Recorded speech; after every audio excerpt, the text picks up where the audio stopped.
Bueno, buenas tardes. Un gusto estar con ustedes hoy. Me toca presentar,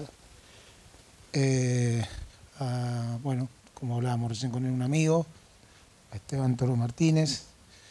Esteban es médico psiquiatra, es perito psiquiatra y secretario técnico del cuerpo médico de la Corte Suprema de Justicia. Pero básicamente, además es presidente de la Asociación de Psiquiatras de Argentina, obviamente, pero básicamente es un psiquiatra clínico con una formación muy extensa que la instrumenta en la corte, en el trabajo de él, pero lo hace desde lo clínico específico. Uno lo escucha hablar cuando habla de todo lo que tiene que ver con lo legal, y la clínica la mete permanentemente y tiene un conocimiento muy acabado de todo lo que tiene que ver con la clínica psiquiátrica en general, pero con los mismos autores clásicos. Él a veces no se da cuenta, pero va mechando todo el tiempo. Por lo tanto, y este tema de interfase todo esquizofrenia él lo viene trabajando hace mucho. Por lo tanto, bueno, muy interesante que lo podamos escuchar y agradecer el esfuerzo de estar acá con nosotros, un tipo que está a mil, con mil cosas, y que tenga un rato para desburrarnos es una gran cosa. Así que bueno, muchas gracias, Esteban. Bueno, muchas gracias. Muchas gracias, Manu, por la presentación, por la amistad, por el laburo que estás haciendo en APSA y que me estás apuntalando en la gestión. Como yo cuando asumí la presidencia de APSA dije, el espejo de gestión mío va a ser el de Manu Villapriño, ahora vivo arriba de un medio de transporte. Es así. Y quiero agradecer al doctor Carlos Benavente que me ha invitado con tanta amistad y amabilidad. Bueno, acá es interesante porque como anduve ahí juntando algunas diapositivas, a modo de fallido viene muy pertinente. Yo hoy estoy aquí en carácter de presidente de APSA, pero tengo un pasado, un recorrido profesional en la Asociación Argentina de Psiquiatría Biológica, muy vinculado a la actividad del día de hoy. Y fue a través de la Asociación de Psiquiatría Biológica y en aquel momento, en mi primer año en el Hospital Borda, que tuve la oportunidad de empezar a vincularme con la cuestión de la problemática del TOC, y a través de Marcelo Setkovich conocí a don Yayura Tobías, que fue la persona que muy generosamente me abrió las puertas al mundo del TOC, me permitió estudiar con él y me permitió acceder a una biblioteca que era una cosa fabulosa. Un sótano, como esas casas en Estados Unidos, otros tienen el cadáver en el sótano. Yayura tenía la biblioteca y era una biblioteca de ficheros, porque claro, ahora es todo digital, pero en esa época tener el paper era un tesoro. Y eran 30, 40 años de informaciones, de búsquedas bibliográficas que él tenía acumulado. Era un placer, Poli. Y tuve la posibilidad de ver el programa original del primer Congreso de Psiquiatría Biológica cuando se creó la Federación en el Teatro San Martín. Un paper de ese congreso era, ¿es la clozapina un antipsicótico? Porque la duda era, como no producía síntomas motores, se dudaba si efectivamente era un antipsicótico. Vamos a empezar con la presentación. Vamos a hablar de la intersección esquizofrenia, TOC, y vamos a decir casi la conclusión de la charla. Parte de las dificultades diagnósticas de esta cuestión es que toda la manera de diagnosticar en la actualidad, si bien usa la palabra fenomenología, no es fenomenología, es descriptiva pero no es fenomenológica. En nada se mete con la vivencia del paciente, y si uno no se mete en la vivencia del paciente, en ese espacio interno, no se puede captar el fenómeno obsesivo y diferenciarlo del fenómeno delirante. Algo ha pasado con la gravedad del OTOC, que a lo largo de sus descripciones vemos que se usaban palabras muy graves y que se le tenía que hacer alguna forma de restricción para decir, es una locura pero no tan loca. Entonces lo vamos a ver en la manía sin delirio, en la monomanía instintiva. Esquirol se va a diferenciar de Pinel precisamente porque va a ser, la gran tesis de Esquirol va a ser las monomanías, ¿de acuerdo? Esas afectaciones parciales. y la va a poner dentro de la monomanía instintiva, en donde va a haber algo del orden de la voluntad que pareciera que está alterado, porque escaparía a esa voluntad del paciente. Luego vamos a ver un deslizamiento hacia lo cognitivo, ya sea la locura lúcida, la locura de la duda con delirio de contacto de Legrand-Dusol, pero van a ser los alemanes los que van a meter a Lotok en lo que está pasando en la actualidad, que se lo tiende a ver, yo no sé si acertada o equivocadamente, como un desorden primariamente cognitivo, casi intelectualista, ¿de acuerdo? Sin embargo, va a haber un debate que va a acompañar a todo el siglo XX, que es ¿dónde está la lesión fundamental de Lotok? ¿En lo emocional o en lo intelectivo?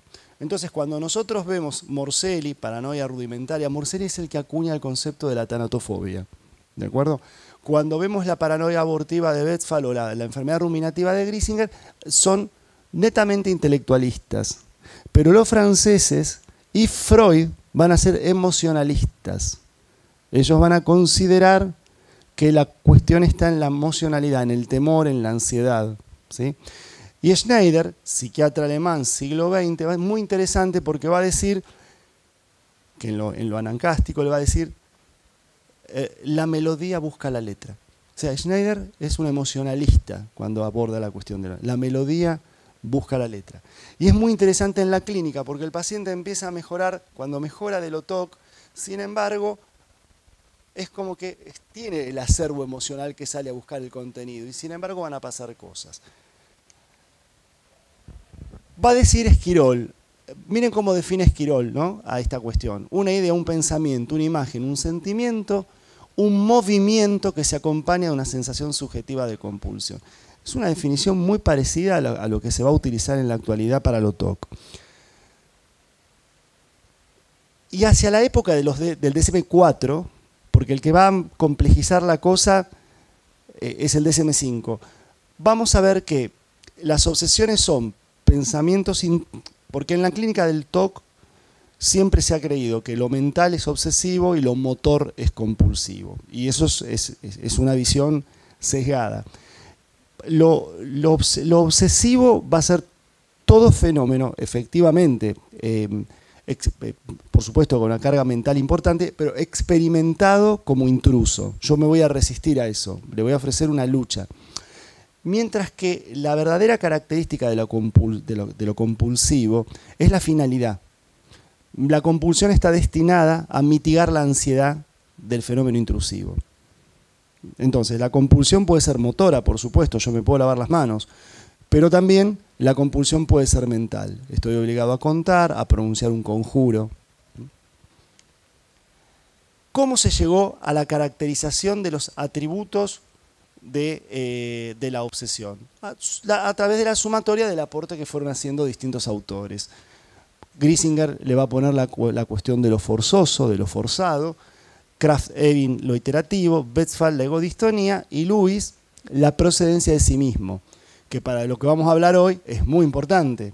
En ese campo interno, en esa conciencia reflexiva de mí mismo, pero desde la fenomenología lo digo, en ese ir hacia adentro, y uno como psiquiatra tratar de ir hacia adentro del paciente, vamos desde afuera, pero tratamos de ir hacia adentro, poder advertir si reconoce que la producción procede de sí mismo o procede de afuera, es un elemento diagnóstico importante. Y acá me quiero meter en...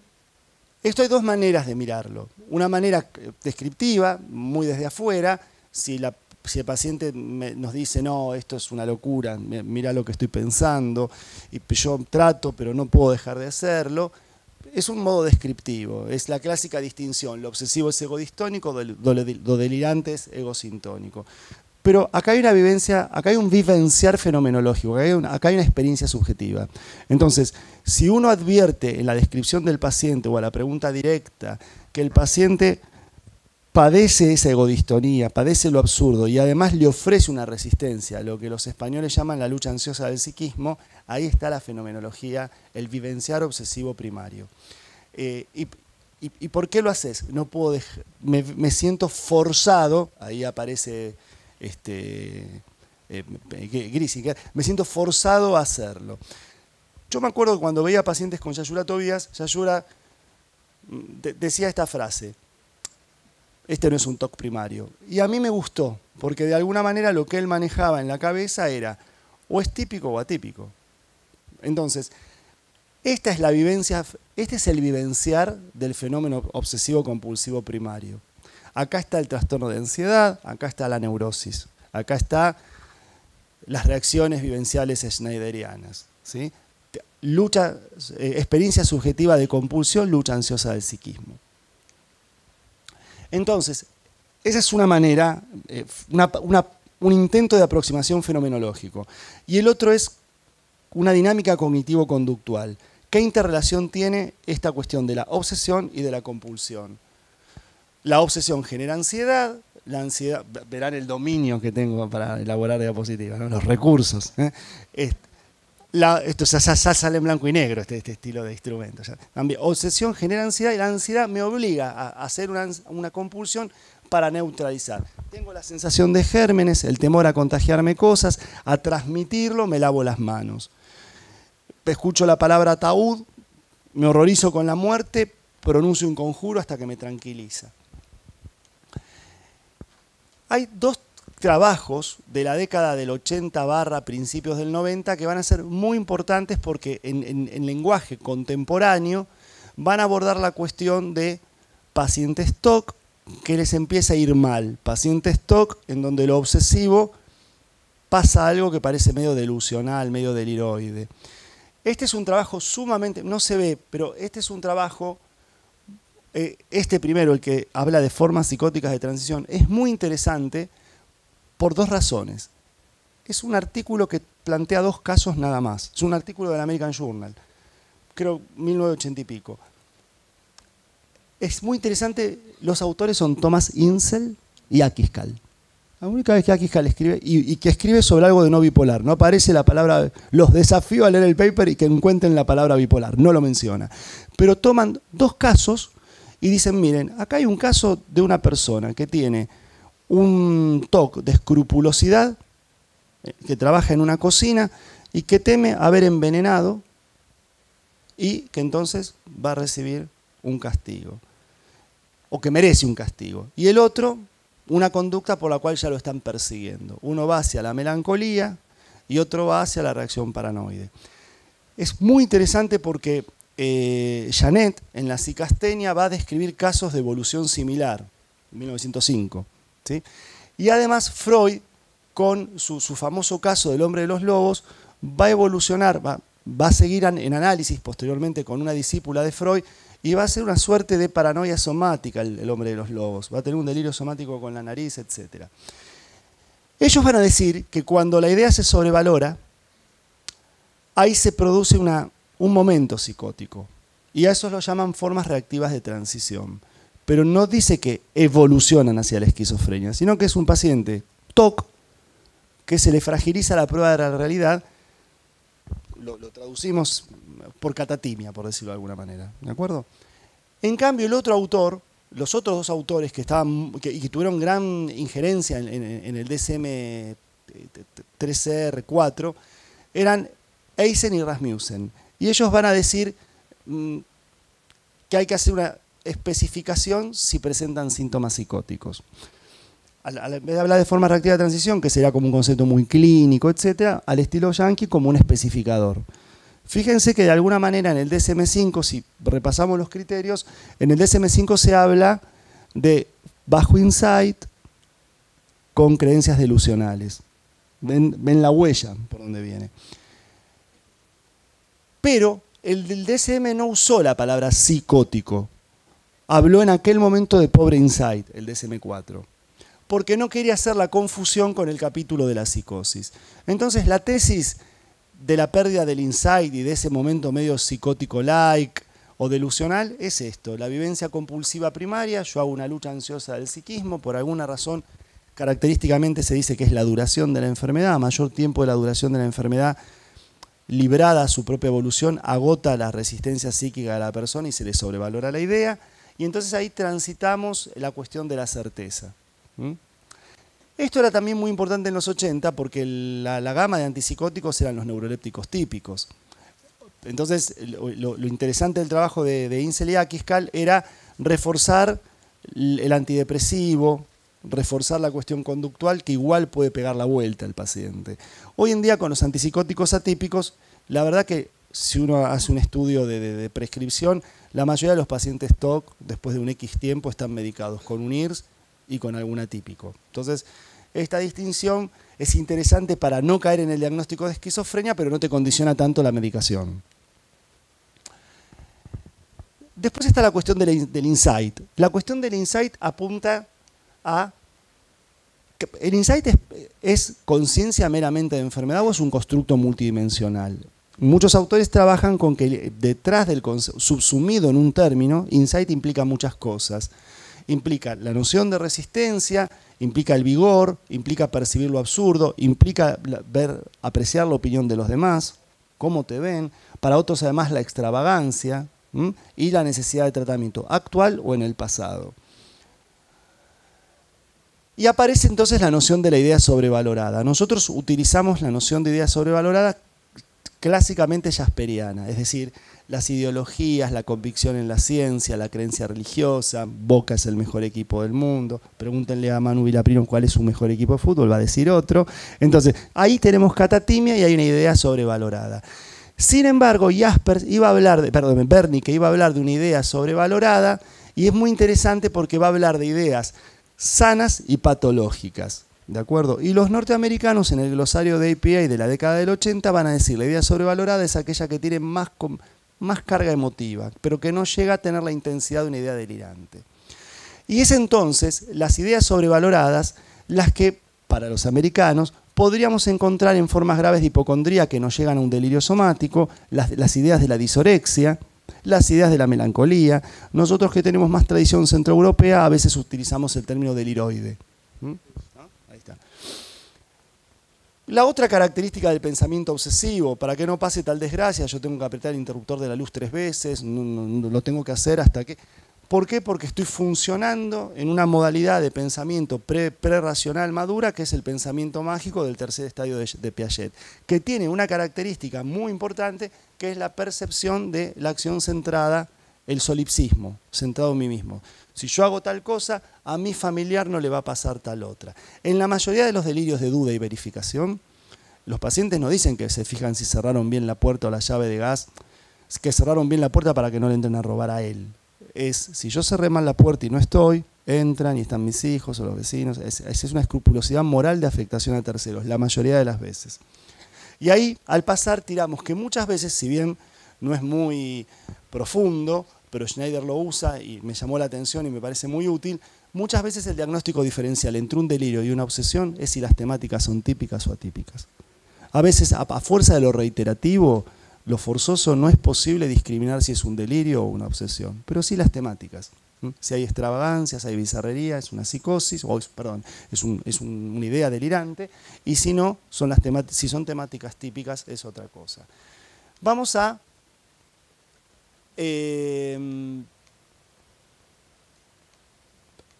la modificación de criterios en el DSM-5, ¿de acuerdo? El DSM-5 va a abandonar, el punto 1, va a abandonar el término impulso. La verdad que a veces se reúnen los expertos y discuten meses para decir no usemos impulsos porque la gente se va a confundir y el TOC no es un trastorno en el control de los impulsos. Entonces usan la palabra urgencia. Pero lo más interesante es que van a aceptar que en la mayoría de los casos producen un gran malestar que va a vencer esa resistencia de los pacientes y va a introducir, déjenme ver una cosa, va a introducir un segundo elemento, que es no solo la compulsión destinada a neutralizar la ansiedad a través de la ejecución, sino que va a admitir la existencia de la evitación fóbica. Hay pacientes TOC que están estabilizados, como los fóbicos, que dicen, ¿cómo andas del miedo al ascensor? No, estoy muy bien, no tengo más ataques de pánico. ¿Y cómo hace? No, viajo en escalera. Entonces, se estabilizan, pero con una conducta evitativa. Si esa conducta evitativa es irrelevante en la vida cotidiana, hay poca interferencia. Si sos ascensorista y no te puedes subir a un ascensor, no puedes ir a trabajar. Entonces, en lo TOC, sobre aquel dibujo de la dinámica de la obsesión generando ansiedad, también aparece, está la compulsión, pero también está la evitación. ¿De acuerdo? Yo empiezo a señalar esto porque en psicosis va a empezar a aparecer una dinámica atípica. ¿Cuáles son? Están las temáticas, los contenidos, y está el estilo cognitivo. Temáticas típicas son suciedad y lavado, contaminación y lavado, dudas y verificación, simetría.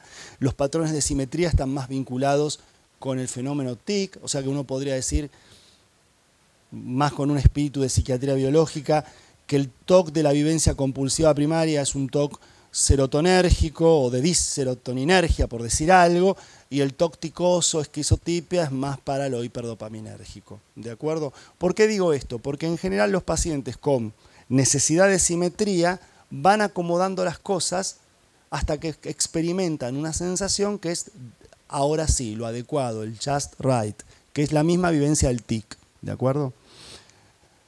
Muy bien. Voy a apurar un poco para llegar a la psicosis. Y esto me interesa mucho del vivenciar.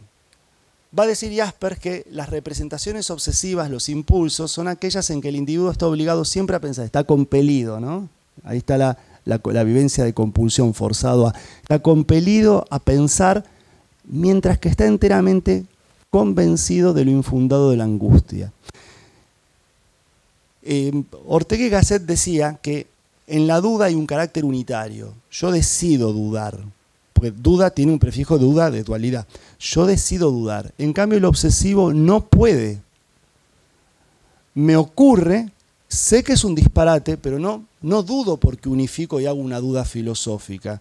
Dudo porque hay dos pensamientos de valencia contraria que no puedo mitigar a ninguno de los dos. Y no es la ambivalencia del psicótico, la ambivalencia bloileriana, porque ahí son dos valencias contrarias que el paciente con esquizofrenia no detecta como contrario. Esa es la distinción. En psicosis es ambivalencia, acá es una dualidad por la coexistencia. Vivo las dos cosas y las sufro. ¿Cuál es una de las cuestiones que hoy, este es un artículo, esto es del 2022-2023, parte de la dificultad diagnóstica que hay es que no se usan cuestiones fenomenológicas, sino que se utilizan cuestiones caracterizadas por rasgos superficiales. Entonces, el concepto de obsesión vale tanto para un enamoramiento, vale tanto para una idea casi delirante, vale tanto para una suspicacia celotípica, como para la obsesión en sentido estricto. Entonces es un término polisémico, porque es la propia psiquiatría. Lo mismo con la compulsión. La compulsión es todo lo que dijimos y también beber compulsivamente. Son dos aceptos. En una no puedo parar, porque la compulsión tiene la raíz en alemán de lo forzoso.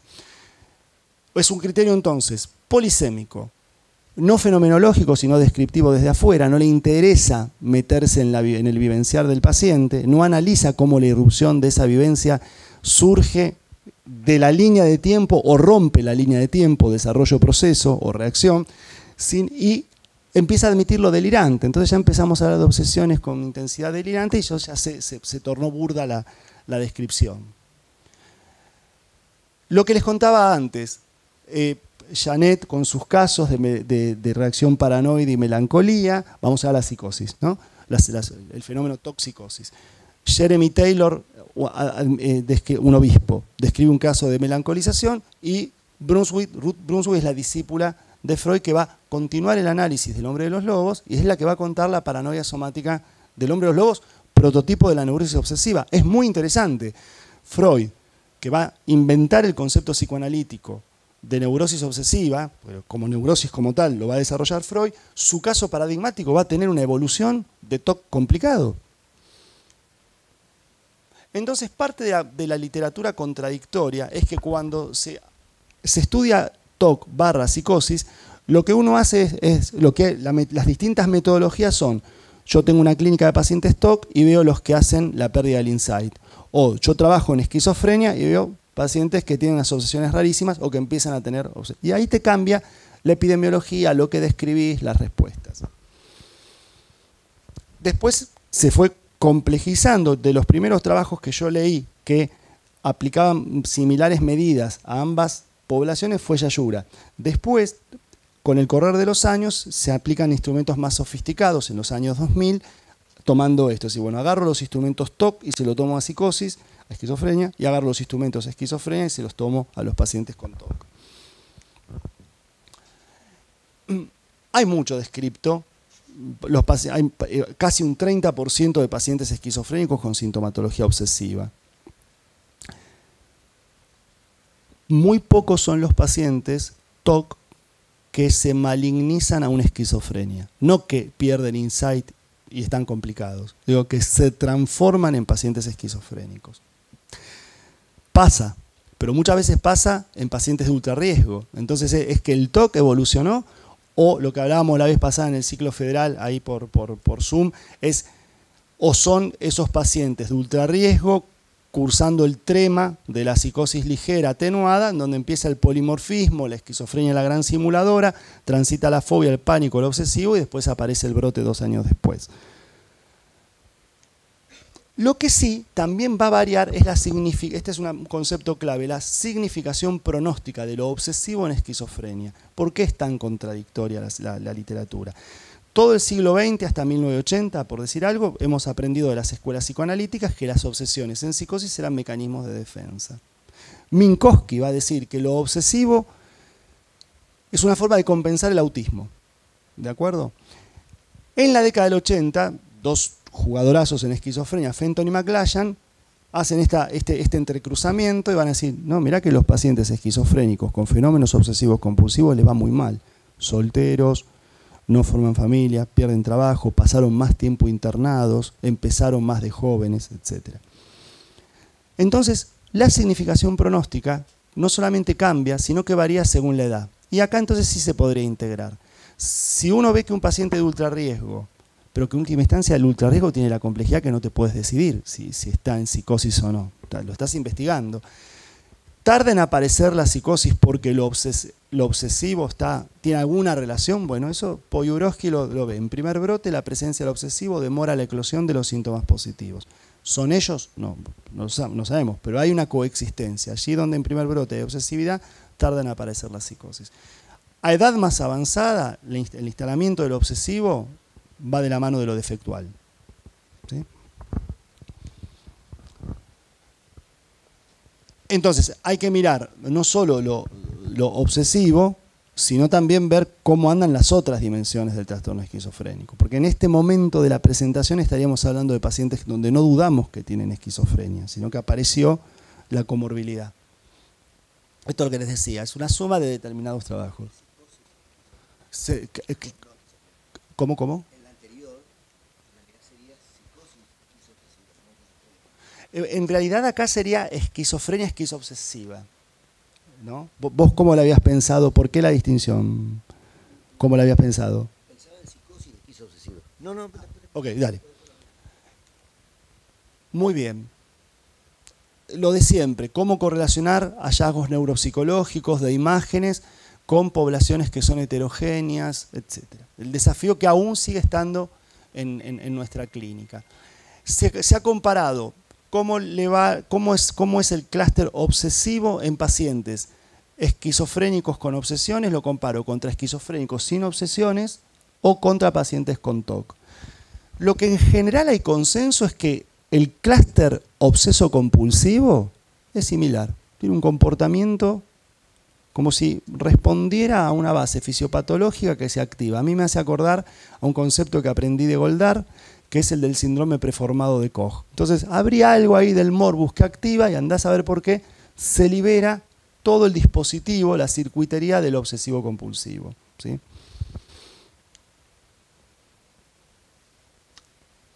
Hay un autor, un equipo canadiense que intenta hacer una distinción. Dice, no es todo igual la presentación clínica. Los pacientes esquizofrénicos obsesivos que presentan criterios TOC o que presentan síntomas obsesivos compulsivos, hay algunos que no tienen nada que ver con la esquizofrenia y hay otros que tienen que ver con lo delirante o lo alucinatorio durante el brote y hay otros que se vinculan de manera intermitente.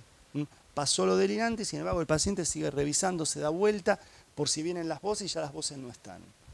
Ese sería un ejemplo. Hay criterios, Botas, que es uno de los del equipo canadiense, va a proponer algunos criterios para hablar de la esquizofrenia esquizoobsesiva.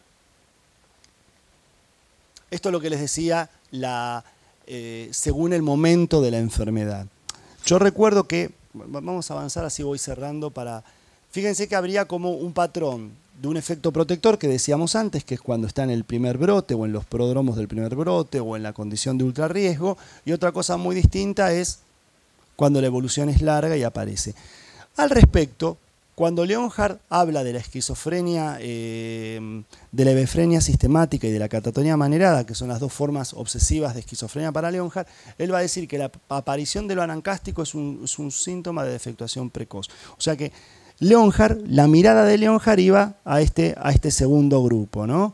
Síntomas obsesos compulsivos, acentuación de síntomas negativos y deterioro. Lo que decíamos antes, en primer brote te demora la eclosión del brote, la entrada en el delirio, en adolescencia, en tercera edad te agrava el pronóstico.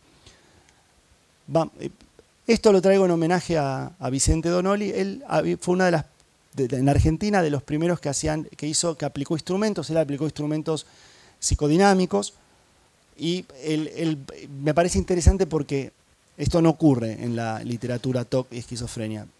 Parece que la enfermedad de estos pacientes parece que no tuvieran personalidad. Nadie habla de la personalidad de base. En la literatura de TOC y esquizofrenia resulta que es como que de pronto te agarraste una apendicitis. No importa cómo sos, cuál es tu pattern, tu sesgo de interacción con los demás.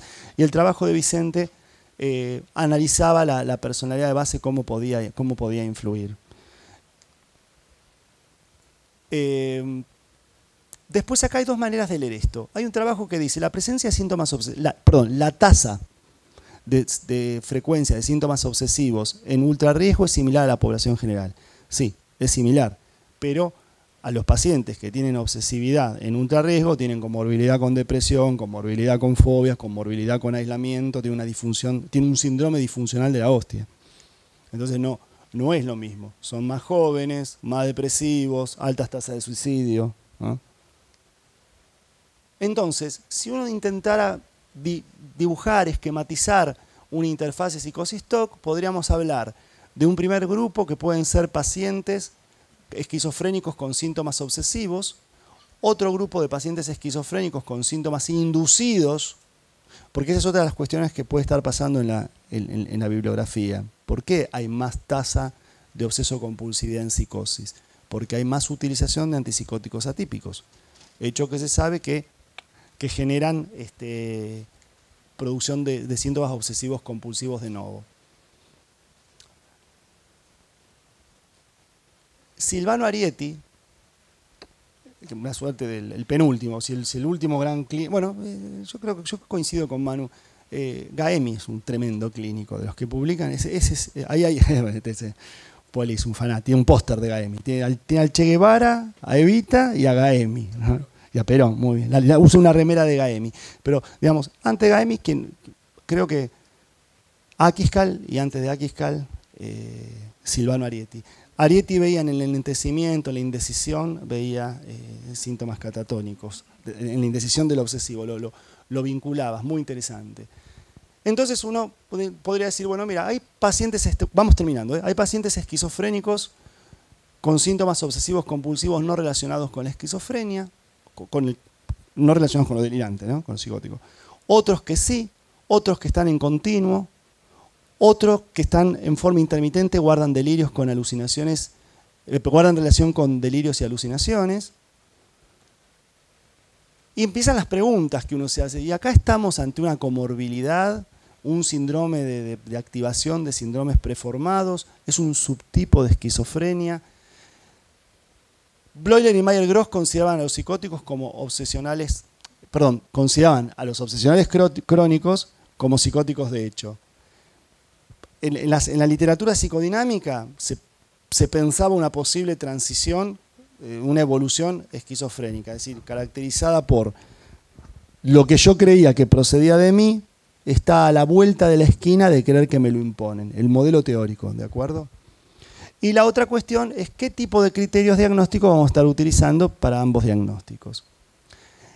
Ahí era el capítulo de esquizofrenia, trabajando con pacientes que uno recluta por esquizofrenia, porque estamos en una clínica especializada en esquizofrenia. Pero si estamos en una clínica especializada en TOC, hay dos situaciones en las que el insight se perjudica. El modelo de Insel y Akiskal, en el cual se produce la sobrevaloración de la idea hacia una reacción paranoide o hacia una reacción melancólica, y la otra posibilidad es el paciente con poco insight que cabalga en un trastorno esquizotípico de la personalidad. Y ese es el TOC grave, bravo, complicado, que nunca termina de ser TOC al modelo neurótico y nunca termina de ser un psicótico a modelo esquizofrénico. Y estos son los pacientes graves, con esas familias con emoción expresada, que te va mal, que los vieron a todo el mundo, que se deprimen, etcétera, etcétera. Que son bizarros pero que no te terminan a decir nada contundente. Estos son los pacientes que recibieron distintos tipos de denominaciones. Entonces, a veces en una supervisión lo que uno recomienda es no preguntes más si viene de afuera o de adentro. Saltate esa, ya salí del laberinto por arriba. El lápiz de la semiología no le vas a lograr trazar la línea. Saltá y empezá a mirar la personalidad, mirar la dimensión esquizotípica, que ahí es donde va a trabajar el fármaco, en el sesgo cognitivo que tiene la dimensión esquizotípica. Entonces tendríamos esquizofrenias con síntomas obsesivos en distintas combinaciones. TOC sin insight por sobrevaloración o concomitante a esquizotipia, y no me han enseñado, o si no tenemos los pacientes que tienen esquizofrenia y que con el uso de antipsicóticos atípicos aparece sintomatología obsesiva que está descripta como producida de novo o agravamiento de sintomatología obsesiva. Para los que hacen neuropsicología y análisis del estilo cognitivo subyacente al delirio, un fenómeno que se llama saltar a la conclusión, cuando se analiza en pacientes obsesivos no se ve el mismo jumping into the conclusion. Entonces, lo que se dice es cuidado, que por eso un obsesivo sin insight no es igual que un esquizofrénico delirante, entre otras cosas, porque lo que está ocurriendo en procesamiento cognitivo es diferente. Para el DSM-5, estas dos últimas formas que están en rojo o en colorado, depende en qué barrios vivan, va a estar en el capítulo de trastornos obsesivos compulsivos y el otro va a estar en el de esquizofrenia en el espectro. Pero eso es un dibujo de índice. En la clínica los pacientes no vienen adentro de un capítulo. Esto lo vamos a dejar para el rondín. Y termino con esto. Una mujer muy joven desde hace años padece algo más que una idea. Es algo que ve y que le aparece a la izquierda. Yo veo. Ve súbitamente un hombre desnudo, específicamente sus genitales, mientras se mancha una hostia. Ella siempre se ve empujada a participar de esas acciones o a consentirlas. Todo el padecimiento le produce una crisis de nervios. Paciente de Pierre Janet, Claire Cicasteña. De nuevo voy al siguiente. Paciente prototípica, escrupulosa, con un componente visual. Entonces, la idea, un poco la tesis subyacente a la exposición es esa frontera tan delimitada entre un mundo y el otro. En la clínica no aparece así, en la clínica obsesivo-compulsiva. El padre del TOC, porque en última instancia de Janet, el padre del TOC, por el sesgo cognitivo que Janet tuvo, nos presenta una paciente con un componente visual. Y Freud nos presenta un paciente que 15 años después hace un delirio somático. ¿De acuerdo? Esta es la pregunta que todos compartimos y acá ya estamos hacia el final. Los datos sugieren que los síntomas obsesivos compulsivos en los desórdenes del espectro de la esquizofrenia están ligados a un cuadro clínico definido, pero la naturaleza exacta de dicho cuadro permanece incierta. 2003, estamos a 20 años, a 22 años. La pregunta sigue siendo la misma. Este hombre decía que el futuro está en el pasado. Él lo decía por Grecia. Este hombre es Heidegger. Muchas gracias.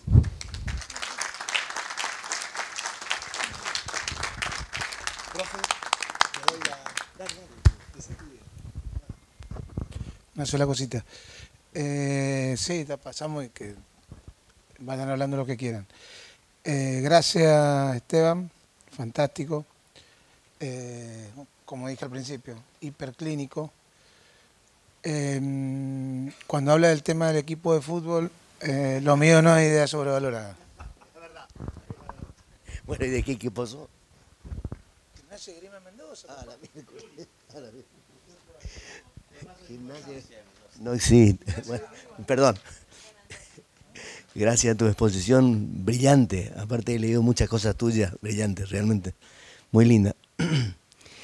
A mí me parece, digamos, concretamente cuando estamos frente a un paciente con síntomas psicóticos y TOC, uno se pregunta muchas cosas. Supongo que lo mismo que se habrá presentado en algún momento cuando se discutió desde un principio, Kraepelin dijo hay dos enfermedades, la esquizofrenia o la demencia precoz y la psicosis maníaco-depresiva. Y entonces eran dos categorías bien definidas. Hasta que aparecieron algunos pacientes que no eran ni una cosa ni la otra. Y entonces, bueno, un arreglo salomónico donde se dijo, bueno, esos pacientes son esquizoafectivos. No son ni esquizofrénicos, ni son bipolares o psicosis maníaco-depresivos, sino que son las dos cosas juntas. Una forma de resolver ese punto fue Griesinger, que dijo, no, en realidad esto tiene que ver un curso evolutivo. Comienzan los pacientes siendo depresivos, evolucionan hacia la manía, después tienen delirio y terminan la demencia. Un solo curso, una sola enfermedad. Y aparecieron otros autores como Leonard, Kleist, Wernicke, que son muy categoriales, extremadamente categoriales, y separan entonces dentro de esa psicosis esquizoafectiva 6 cuadros clínicos, que son las 3 psicosis cicloides y las 3 esquizofrenias no sistemáticas.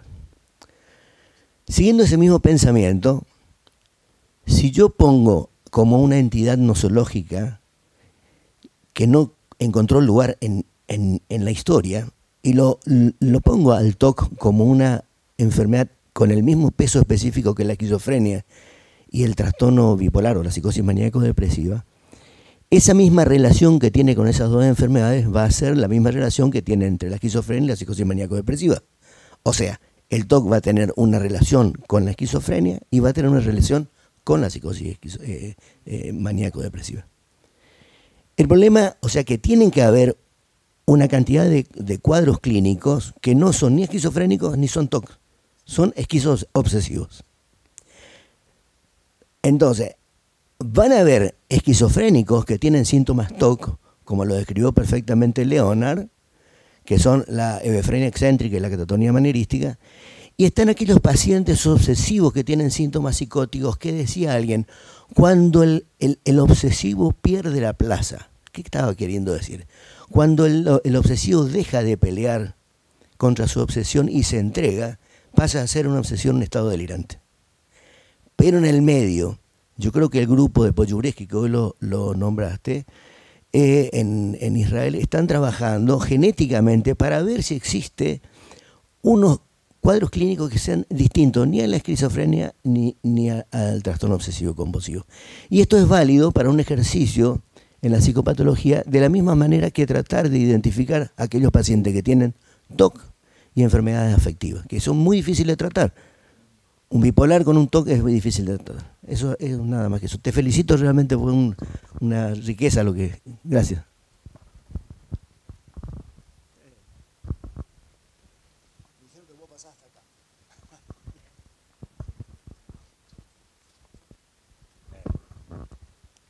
Esteban, el tema de la emocionalidad, digo porque cuando estamos, los que nos formamos de hace ya casi 30 años, y la esquizofrenia o la psicosis la aprendimos como una falta de conexión emocional. Y cuando uno se encuentra con un paciente de características obsesivas, pero que sí puede tener conexión emocional.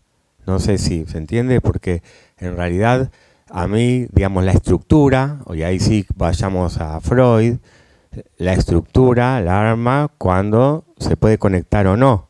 Porque creo que en la introducción al narcisismo, Freud toma a un paciente que había sido visto por Kraepelin.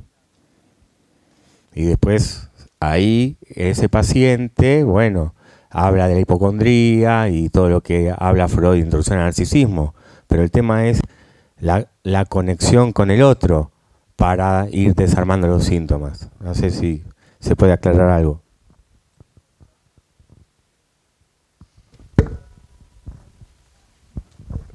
Yo pienso que la psiquiatría actual, el abordaje actual está necesitando de un subjetivismo, está necesitando. Así, parte del estancamiento no es solo una limitación tecnológica. Entonces, lo importante de esa integración, pero lo importante de la integración es la experiencia clínica del que integra, ¿no? Tener esa habilidad que es intransmisible, porque es a la medida de cada recorrido profesional, de poder estar en un punto en donde haces algo más de la forma y haces una cosa más de una hipótesis de trabajo desde un subjetivismo, que puede ser la fenomenología, puede ser alguna de las corrientes del psicoanálisis que hayan trabajado esto. Pero lo importante es que quien lo esté trabajando camine esas dos veredas de alguna manera para poder integrarlas. Yo ese trabajo de integración lo voy a hacer en 3 modelos. Te cuento la experiencia de lo que fue mi camino de la formación. Lo voy a hacer en consultorios externos del Borda, porque el jefe del servicio es un extraordinario psiquiatra, pero que había tenido formación clásica y formación lacaniana. Entonces él, que es Aníbal Golchuk, hacía una integración.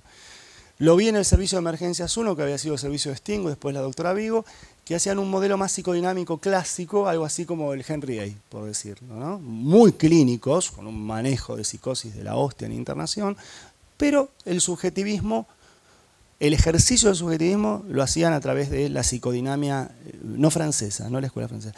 Y después, lo más grande que yo vi en integración fue Donoli, porque manejaba las escuelas de psiquiatría. Había sido psicoanalista de APA una bocha, pero en la última década yo lo he visto hacer análisis fenomenológicos jasperianos. Yo estaba y me parecía asombroso, pero ahí depende mucho del recorrido, porque bien aplicado te enriquece muchísimo. Lo que pasa es que el subjetivismo no te sirve para una investigación, sino que te sirve para formularte un plan de trabajo con ese paciente. Bueno, antes que nada, felicitaciones. Me pareció una presentación brillante directamente. Con respecto al tema del hombre de los lobos, quería hacer un comentario. Al hombre de los lobos, no sé si te referías a él, pero al hombre de los lobos lo había visto Freud, quien a su vez había atendido al padre. ¿Sí?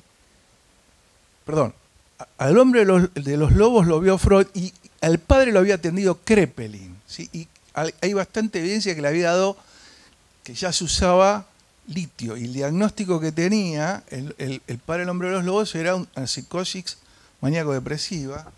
Y muchos autores consideran, hay bastante evidencia para considerar que el hombre de los lobos también tenía una forma de trastorno bipolar, ¿sí? O sea, que sería asociado y que el fenómeno ese de la espinilla, de granito, fue, digamos, como si fuera un trastorno dimórfico corporal, ¿sí? Bien, exacto, la paranoia somática.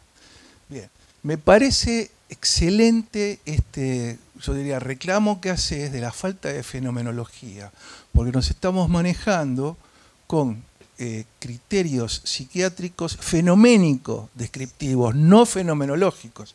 Y hace falta poder subjetivar porque si no nos vamos a quedar haciendo agua. Bien.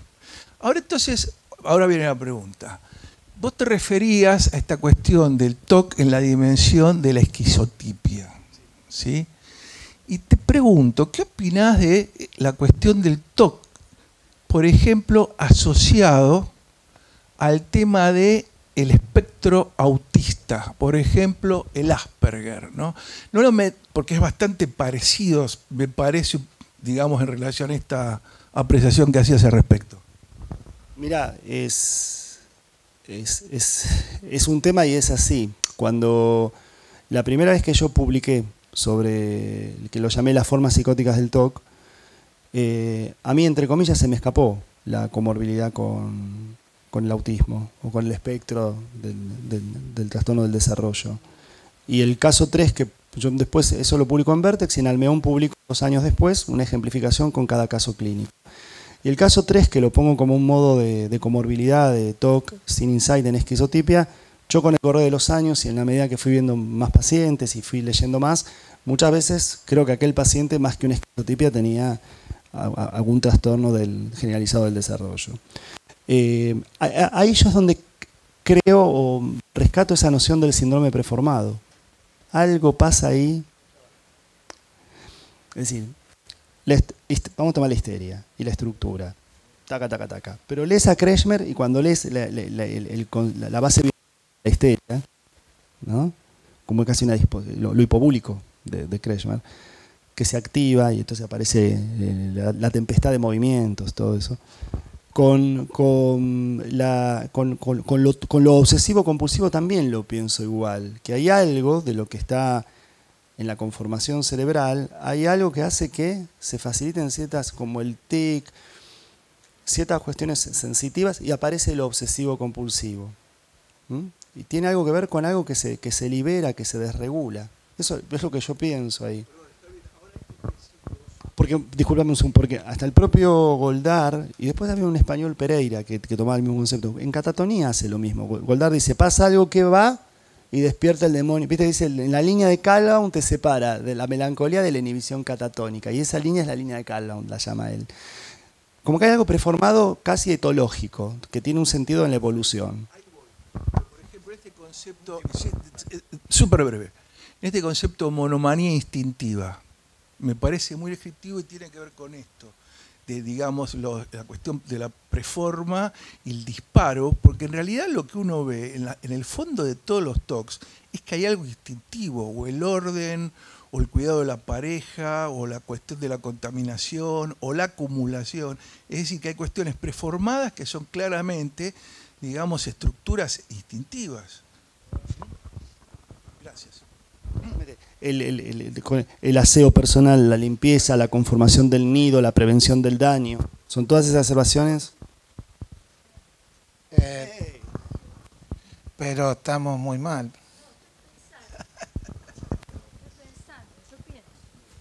Todavía. ¿Qué tal? ¿Cómo estás? No, a veces pienso todavía. Estoy media dinosaurio, pero... No, ¿sabés qué estaba pensando? Yo siempre tuve este tema con la psicosis obsesiva o anancástica típica, de la que Rasmussen reconoce que los TOC en un 13% hacen psicosis TOC, o sea, pierden el insight, se vuelven,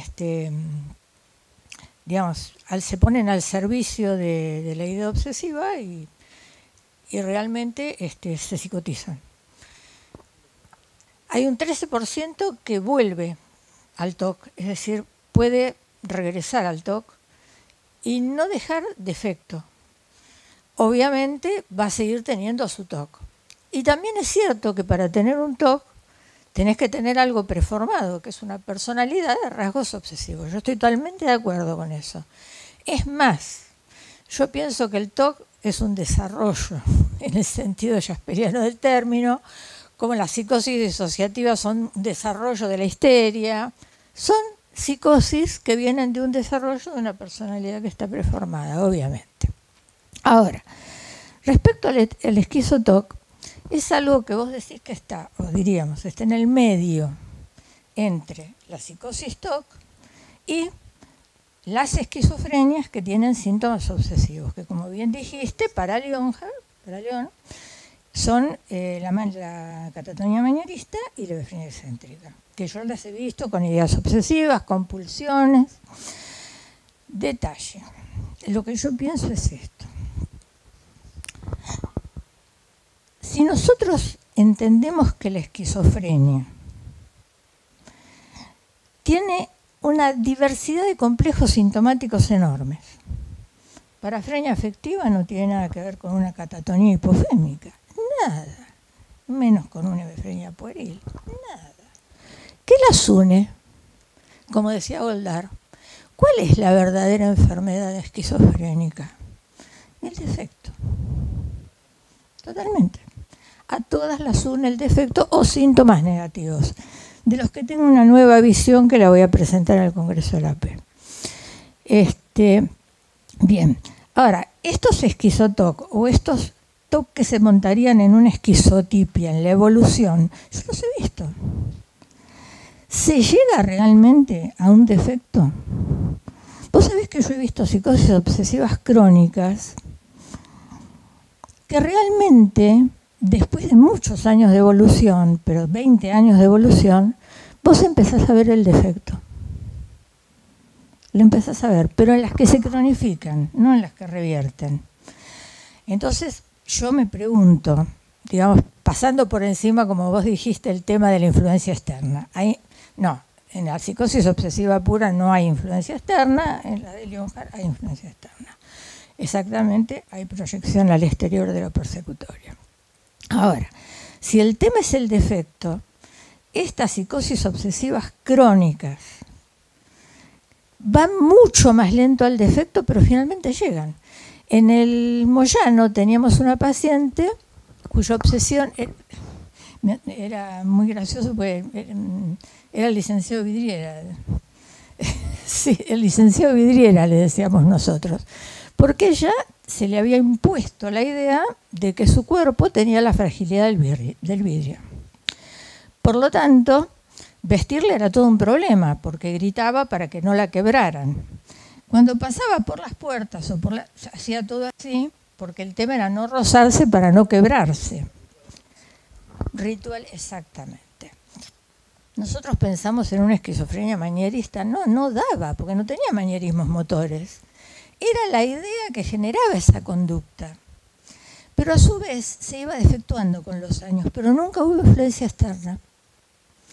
Entonces, yo no quiero hablar de una dimensión porque no soy dimensionalista, pero sí creo que hay formas esquizofrénicas que todavía no están descritas. Y una es esta, es esas psicosis TOC que se defectúan y que nunca llegan a tener influencia externa. Y a mí eso me preocupa mucho porque entonces me rompe todas las clasificaciones.